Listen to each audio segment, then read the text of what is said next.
Hello guys, good morning. आप देख रहे हैं शॉर्ट ट्रिक्स। इस चैनल पर आपका फिर से स्वागत है।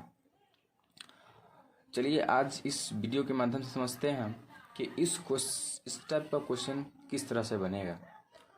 चलिए क्वेश्चन पढ़ते हैं क्या कह रहा है। संगीता को याद है कि उसके पिता का जन्मदिन निश्चित रूप से 8 दिसंबर के बाद तथा 13 दिसंबर से पहले है।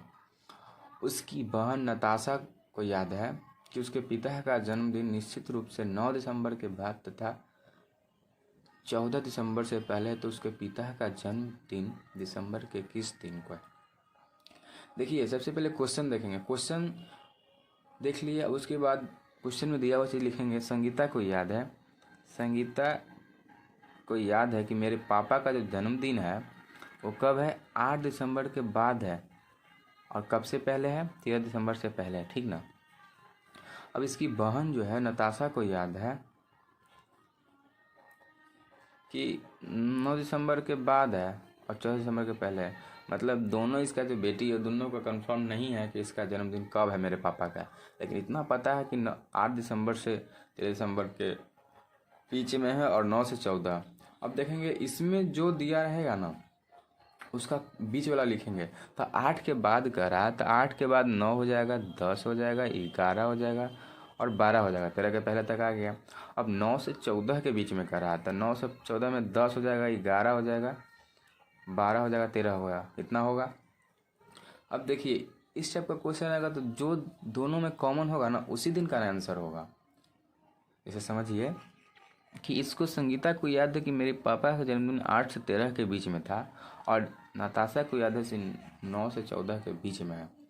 अब समझिए एग्जैक्ट पता नहीं है तो दोनों को बीच में जो कॉमन डेट रहेगा उसी ने आंसर होगा। इसमें देखिए 10 कॉमन है, 11 कॉमन है और 12 कॉमन है। अब बताइए इसका एक ही वो पापा है, तो एक ही वो पापा है तो इसका जन्मदिन 3 दिन तो हो नहीं सकता।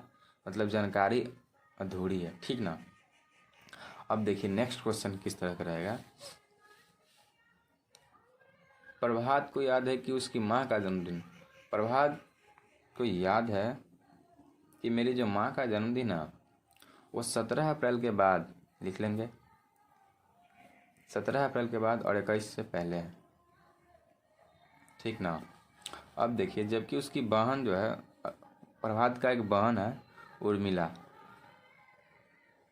जिसको याद है कि जो उसकी मम्मी का जन्मदिन है वो 19 अप्रैल के बाद एंड 24 से पहले है। देखिए इस क्वेश्चन में एक चीज़ और देख लीजिए कि ऑप्शन के अनुसार देखेंगे। यहाँ जानकारी अधूरी है, मतलब ये भी ऑप्शन होने का चांस बनता है। लेकिन यहाँ पर ही समझिए कि यहाँ पर ही ऑप्शन में सब डेट दिया हुआ है। मतलब यहाँ पर ही कोई चांस नहीं है कि जन्मदिन अधूरा हो सकता है। इसमें मतलब कन्फर्म है कि जन्मदिन किसी न किसी दिन को पड़ेगा। चलिए ये समझते हैं। अब कह रहा है प्रभात को याद है 17 अप्रैल के बाद और 21 अप्रैल से पहले। अब 17 अप्रैल के बाद कौन कौन सा दिन आएगा, 18 आएगा, 19 आएगा, 20 आएगा। 21 से पहले, 21 तो होगा नहीं क्योंकि 21 से पहले बोल रहा है। अब देखिए उर्मिला को याद है कि उसकी माँ का जो जन्मदिन है वो 19 के बाद एंड 24 से पहले, यानी 19 और 24 के बीच में कौन कौन सा देता आएगा। तो 19 के बाद 20 आएगा, 21 आएगा, 22 आएगा एंड 23 आएगा। अब समझिए दोनों में कॉमन कौन है। तो कॉमन देखिए इसमें ये नहीं है, ये नहीं है, ये है कॉमन दोनों में। बाकी ये नहीं है, ये नहीं है। मतलब इसका आंसर क्या हो जाएगा, 20 तारीख को। मतलब उसकी माँ का जन्मदिन कब हुआ है, तो 20 अप्रैल को हुआ है। इसी तरह से कुछ भी रहेगा, जैसे मान लीजिए कि कोई डे पर ही बेस रहेगा तो उसी तरह से बना लेंगे।